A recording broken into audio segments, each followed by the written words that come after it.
page est là.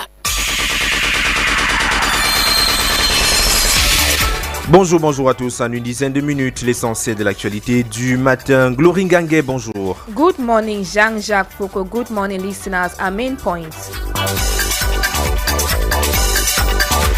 Enlèvement puis assassinat de l'animateur et chef de chaîne de la radio Amplitude FM. Ça fait 3 ans déjà que son corps, retrouvé sans vie, est gardé à la morgue de l'hôpital central de Yaoundé et la justice suit son cours.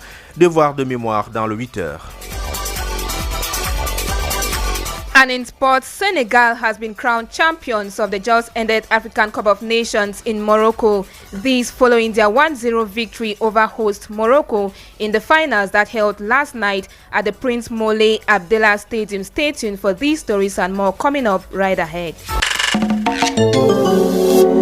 Bienvenue, d'abord les activités du jour, 73e édition de la Journée internationale de la douane. L'événement, c'est cette année sous le thème « La douane qui protège la société par la vigilance et son engagement ».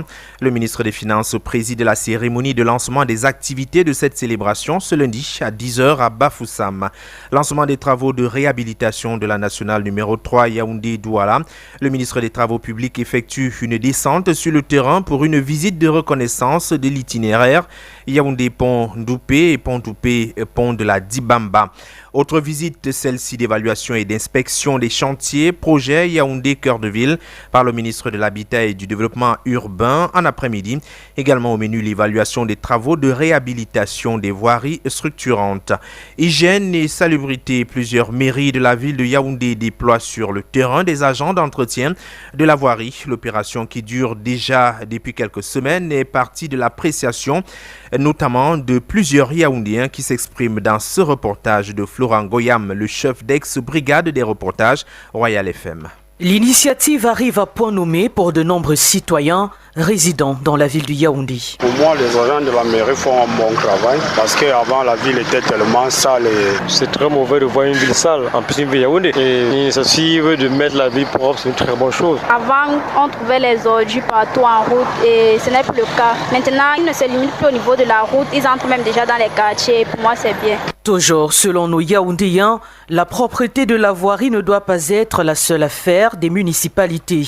Le citoyen doit y apporter du sien. Joseph et Hervé. Il faut aussi l'aider de la population. Nous, les Camerounais, on doit aussi apprendre que quand tu achètes un bout de pain et qu'on t'a donné l'emballage, quand tu finis de manger, tu cherches une poubelle. On doit sensibiliser tout Camerounais, tout le monde qui veut la propreté. C'est malsain de comprendre que quelqu'un qui dit qu'il n'aime pas la propreté, il n'a rien à avoir dans la vie. De son côté, Morel appelle davantage à l'implication des pouvoirs publics qui, au-delà d'adopter des sanctions à l'endroit des pollueurs, devront apporter des soutiens financiers et logistiques à de telles initiatives. L'État les accompagner parce que déjà ce qu'ils font est bien. Et s'ils avaient encore un coup de pouce, ça pouvait être plus mieux. Soulignons que l'entretien de la voirie, à l'occurrence celle de Yaoundé, est un processus qui implique la communauté urbaine et le ministère de l'Habitat et du Développement urbain. Les deux entités veillent sur l'hygiène et la salubrité, mais aussi sur le bon état et l'entretien des routes. Devoir de mémoire, il y a 3 ans déjà que disparaissait Martinez Zogo, animateur radio et directeur d'Amplitude FM. 3 ans plus tard, 5 jours plus tard, son corps, 3 ans plus tard, est toujours à la morgue de l'hôpital central de Yaoundé. Le procès devant permettre de déterminer les circonstances de son assassinat et les responsables est notamment en cours. Un rappel le 17 janvier 2023. C'est la dernière fois que ses proches et ses collègues le voient vivant. Et 5 jours plus tard, son corps est découvert abandonné nu sur un terrain vague de la banlieue de Yaoundé. Un accident de la circulation au niveau de la falaise de Ngaoundéré a fait au moins 3 morts et des militaires blessés ce week-end qui se referme. Un accident impliquant un bus de transport en commun aux environs de 22 heures dans la nuit de samedi à dimanche.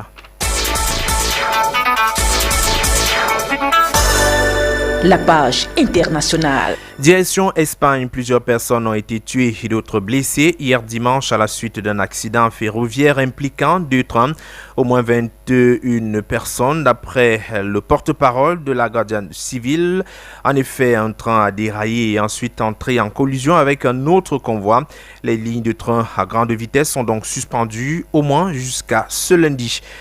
Sans transition, parlons sport. Le Sénégal est le vainqueur de la CAN de football masculin 2025. Les Lions de la Teranga ont dominé 1 but contre 0 le Maroc, pays hôte en finale. La finale a eu lieu hier au stade Moulay Abdallah de Rabat. Le Sénégal remporte ainsi le trophée pour la 2e fois après l'édition 2021 au Maroc. Le Nigeria, pour sa part, demeure médaillé de bronze après la CAN 2023 en Côte d'Ivoire. Ahead of the International Customs Day on January 26, the Minister of Finance, Louis-Paul Motaze, will today launch activities marking the 73rd edition of the International Day in Bafoussam, the West Region. This year's event will be celebrated under the theme Customs, Protecting Society Through Vigilance and Commitment. The minister will participate in a series of events starting with a sport walk this morning, followed by other activities including military parade. Today, January 19, is celebrated as International Flower Day. It is a moment dedicated to flowers as cultural symbols, commercial for 14th February 2020, and charged for murder, arson, destruction, violence against a pregnant woman, and disobeying others of military hierarchy. The verdict was given during a hearing at the Yaoundé Military Court last Thursday, January the 15th, 2026, chaired by Justice Yvonne Leopoldine Aqua. At the end of Thursday's hearing, the court announced that the perpetrators will be sentenced in another hearing slated for February 19, 2026. The Minister of Finance, Louis-Paul Motaze, an amount which stands at 8,816.4 billion CFA francs. Our newsroom sought to understand the notion of a state budget and the essence for an official launch set aside for it. Evans Williams Njobati in this light approached the expertise of an economist and now reports. Picking reference from the British lexicon, state budgeting is the process by which a government or state creates a comprehensive financial plan that outlines its expected revenues and planned expenditures for a specific period. This process is a crucial tool for allocating resources, setting policy priorities, and ensuring fiscal responsibility, as Laurent Brice Nsenge outlines. The activity of collecting resources that the state has already started, and also the expenditures have already started also, because the same start at the same time. The resource collection and expenditures will start to be collected, and the expenditure will also immediately start. That's what I need to understand when we say we launch a state budget. Not only resource collection by the state, but also expenditures that will also start. Added to the allocation of these huge sums of money, our expert reveals that a follow-up is usually required, but for Cameroon, it is most at times a different situation. There should be a follow-up in respect to that particular thing. That's why we have what we call budget deficit. When we evaluate, Cameroon has always conceived what we call a budget deficit. Our preview, we will never attain the preview of resources that need to be collected. What is being collected, and so that we are not even well reviewed, because you will see from the budget when you see the lion's share of the administration, the only not. More to this, Laurent Brice Nsenge points out other abnormal instances that contribute in chopping off the set budget. The state is more important in buying cars to its ministers. The state waste a lot of money to make sure that these are well treated. And when you see in a country like Cameroon, it's not proper, because we need to see that the resources allocated for investment in Cameroon is lesser than the functioning budget of the country. And that's not normal for a country like Cameroon to increase its growth, economic growth, by investing in infrastructure. As compared to 2025's budget, which stood at 7,317.7 billion francs CFA, an increase of 1,498.7 billion francs CFA was noticed this year.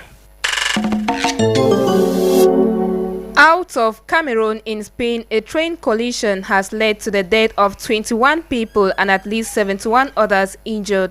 According to the Guardia Civil, a train derailed and collided with another in southern Spain on Sunday, January the 18th, 2026. For this reason, high-speed rail services are suspended till this Monday between Madrid and cities in the south of the country. Reports say about 300 passengers were on board the trains. And in sport, the Teranga Lions of Senegal have secured a second star at the African Cup of Nations as they were crowned champions champions at the end of the 35th finals of the competition that was staged yesterday. The now title holders beat host Morocco 1-0 during extra time at the Prince Moulay Abdallah Stadium last night. It is worth noting that Senegal first won the African Cup of Nations in 2021, hosted by Cameroon.